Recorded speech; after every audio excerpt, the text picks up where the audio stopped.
एक साधु वर्षा के जल में प्रेम और मस्ती से भरा चला जा रहा था। इस दौरान उसने एक मिठाई की दुकान को देखा, जहाँ एक कढ़ाई में गर्म दूध उबाला जा रहा था, तो मौसम के हिसाब से दूसरी कढ़ाई में गरम गरम जलेबियाँ तैयार हो रही थी। साधु कुछ क्षणों के लिए वहाँ रुक गया। शायद भूख का एहसास हो रहा था या फिर मौसम का असर था। साधु हलवाई को बड़े गौर से देखने लगा। साधु कुछ खाना चाहता था, लेकिन जेब ही नहीं थी, तो पैसे भला कहाँ से होते।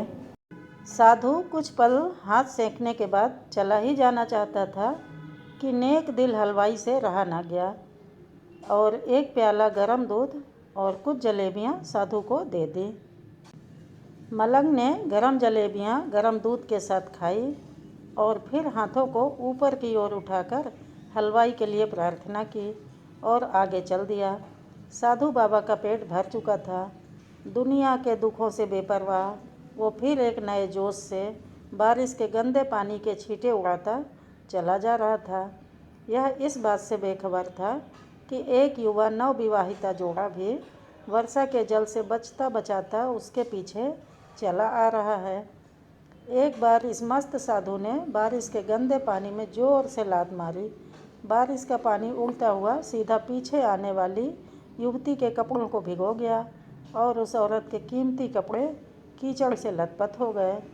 उसके युवा पति से यह बात बर्दाश्त नहीं हुई, इसलिए वह आस्तीन चढ़ाकर आगे बढ़ा और साधु के कपड़ों को पकड़कर खींचकर कहने लगा, अंधा है, तुझे नज़र नहीं आता? तेरी हरकत की वजह से मेरी पत्नी के कपड़े गीले हो गए हैं और कीचड़ से भर गए हैं। साधु हक्का बक्का से खड़ा था, जबकि इस युवा को साधु का चुप रहना नाखुशगवार गुजर रहा था।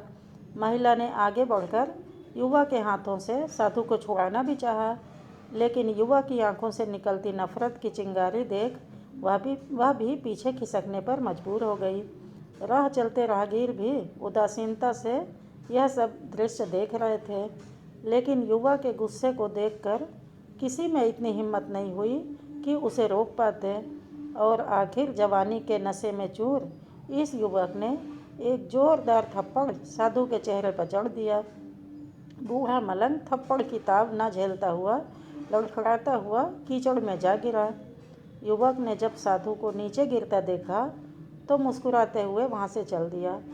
बूढ़े साधु ने आकाश की ओर देखा और उसके होठों से निकला, वाह मेरे भगवान, कभी गरम दूध जलेबियाँ और कभी गरम थप्पड़, लेकिन तू अगर चाहे तो मुझे भी वही पसंद है। यह कहता हुआ वह एक बार फिर अपने रास्ते पर चल दिया। दूसरी ओर वह युवा जोड़ा अपनी मस्ती को समर्पित अपनी मंजिल की ओर अग्रसर हो गया। थोड़ी ही दूर चलने के बाद वे एक मकान के सामने पहुंचकर रुक गए। वे अपने घर पहुंच गए थे। युवा अपनी जेब से चाबी निकालकर अपनी पत्नी से हंसी मजाक करते हुए ऊपर घर की सीढ़ियां चढ़ रहा था। बारिश के कारण सीढ़ियों पर फिसलन हो गई थी। अचानक युवा का पैर फिसल गया और वह सीढ़ियों से नीचे गिरने लगा। महिला ने शोर मचाकर लोगों का ध्यान पति की ओर आकर्षित किया, जिसकी वजह से उसके संबंधी और दूसरे लोग तत्काल सहायता के लिए युवक की ओर लपके और अस्पताल ले गए। युवक का सिर फट गया था और कुछ ही देर में ज़्यादा खून बहने लगा। लोगों ने दूर से आते साधु बाबा को देखा तो आपस में कानाफूसी होने लगी कि निश्चित रूप से इस साधु बाबा ने थप्पड़ खाकर युवा को श्राप दिया है, तभी उसे चोट लगी। दूसरे युवकों ने यह बात सुनकर साधु बाबा को घेर लिया। एक युवक कहने लगा कि आप कैसे भगवान के भक्त हैं, जो केवल एक थप्पड़ के कारण युवा को श्राप दे बैठे। भगवान के भक्त में रोष व गुस्सा हरगिज नहीं होता। आप तो जरा सी असुविधा पर भी धैर्य न कर सके। साधु बाबा कहने लगा, भगवान की कसम, मैंने इस युवा को श्राप नहीं दिया। अगर आपने श्राप नहीं दिया तो ऐसा नौजवान युवा सीढ़ियों से कैसे गिरा कि उसे इतनी गंभीर चोट आई।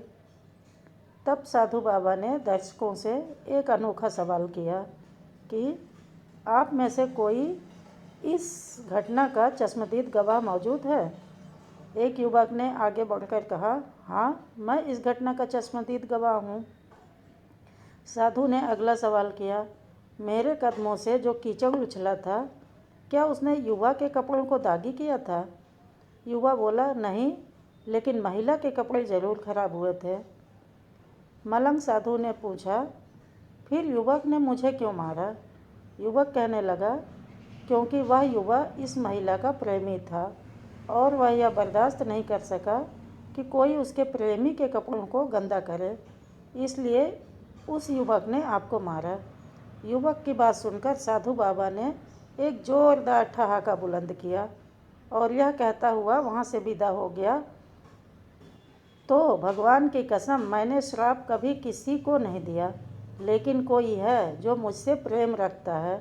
अगर उसका यार सहन नहीं कर सका तो मेरे यार प्रभु को कैसे बर्दाश्त होगा कि कोई मुझे मारे? मेरा यार इतना शक्तिशाली है कि दुनिया का बड़े से बड़ा राजा भी उसकी लाठी से डरता है। सच है, उस परमात्मा की लाठी दिखती नहीं और आवाज़ भी नहीं करती, लेकिन पड़ती है तो बहुत दर्द देती है। अपने धन, यौवन और पद का अहंकार दूसरे को चोट पहुंचाने का कारण बनता है, किंतु जब समय का चक्र हमारी तरफ घूमता है तो हमारा कष्टों का दौर शुरू हो जाता है। हमारे कर्म ही हमें उसकी लाठी से बचाते हैं। बस कर्म अच्छे होने चाहिए। किसी को भी चोट पहुंचाना, खुद चोट खाने की तैयारी करना है। हमें अपने गलत कर्मों से डरना चाहिए, क्योंकि ईश्वर की लाठी में आवाज़ नहीं होती। ऐसी और अच्छी अच्छी कहानियाँ सुनने के लिए चैनल को सब्सक्राइब करना ना भूलें। Thank you for watching.